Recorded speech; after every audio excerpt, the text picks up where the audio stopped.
An Ebi Hurajrët radiallahu anhu, transmetohet prej Ebu Hurajrës radiallahu anhu. Kultu ja Rasulullah, ka thonë, o pejgamberi Allahut,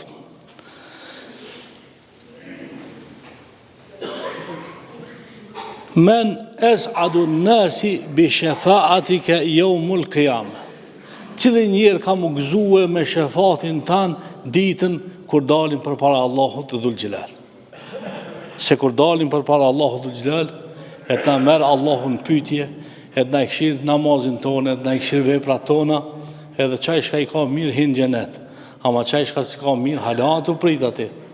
Ndërsa veç pritja për me hinë gjenet, ashtë azab në veti. Inshallah Allahut dhul gjelal në arru. Se ashtë të spjegume, dhe thot bisikletit, njerëzit kanë me umush me njerëz, të këtërti të bluziki i kamës, disa tërë të guni, disa tërë të shoka, disa kanë më buguldis njerëz, se nuk kanë të letë punë, ja ki me hinë gjenet, ja ki me hinë në gjenem. E në qatë moment, kush ka ma i gëzushmi, shka thot pejgamberi sallallahu alaihi wasallam, lekat dhanentu, ja Eba Hurajra, en la yes'aleni an hadha al-hadith ahadun awwalu minka lima ra'aytu min hirsika ala al-hadith. Po thot pejgamberi sallallahu alaihi wasallam, o Ebu Hurajra, kom shpresue që mos më vet tani kush për këtë pyetje ma i pari se sa ti. Pse se e kom pa që ti me të vërtet je shumë i përpikt në dëgjimin e hadithit. Piket shokëve të pejgamberit sallallahu alaihi wasallam ma i përpikti për mingu hadithit e pejgamberit sallallahu alaihi wasallam është Ebu Hurajra. Edhe mas shumë të shka ka transmitimit të hadithit është Ebu Hurajra. Me hadith pejgamberit që ka pëtën. Edhe pejgamberi sallallahu alaihi wasallam ka shpresu që Ebu Hurajra me a parashtru që të pytje. Edhe shka për thot, es adu nasi bi shafaati yawmul qiyamah men kale la ilahe illa Allah khalisan min kalbihi au nefsihi. Ma i gëzushmi në ditën e kiametit me shefatin tem ka më konë qaj njeri i cili ka thonë la ilahe illa Allah.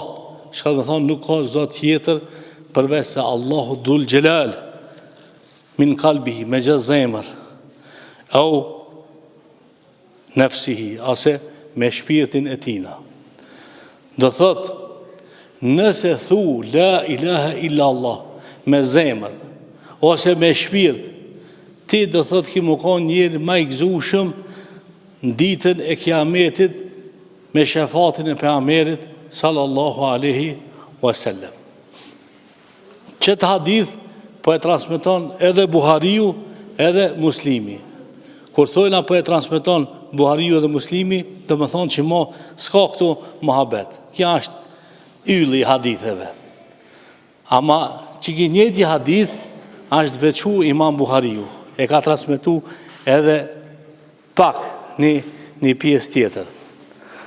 Edhe po ashtu që të njëtin hadith Imam Muslimi është veçu me një fjalë tjetër. Do thotë se cili e ka bashkë këtu diçka kanë thonë, ama masani se cili e ka diçka dallohen. Po tu me përmendën këtë shtesën të cilën e ka thonën Imam Muslimi. Thot, men shahida en la ilaha illa Allah, wa anna Muhammed Rasulullah, harrem Allahu alaihi nar. Kush dëshmon që nuk ka zot tjetër përveç Allahu dhul gjelal, dhe se Muhammedi sallallahu alaihi wasallam është i dërgumi i tina, Allahu dhul gjelal ja ka bëhe haram ka zjarëmin gjehenim. Inshallah Allahu dhul gjelal ne ka bëhe haram. Apo muni me kuptue se sa është e madhe me thonë la ilaha illa Allah. Do thot nëse ti thu la ilaha illa Allah me zemrën tonë ose me shpirtin tanë, ta di se Allahu dhul gjelal ta ka bëhe haram me hije gjehenem. Me shefatin e pejgamberit sallallahu alaihi wasallam, inshallah Allahu dhul gjelal na i ban nasib.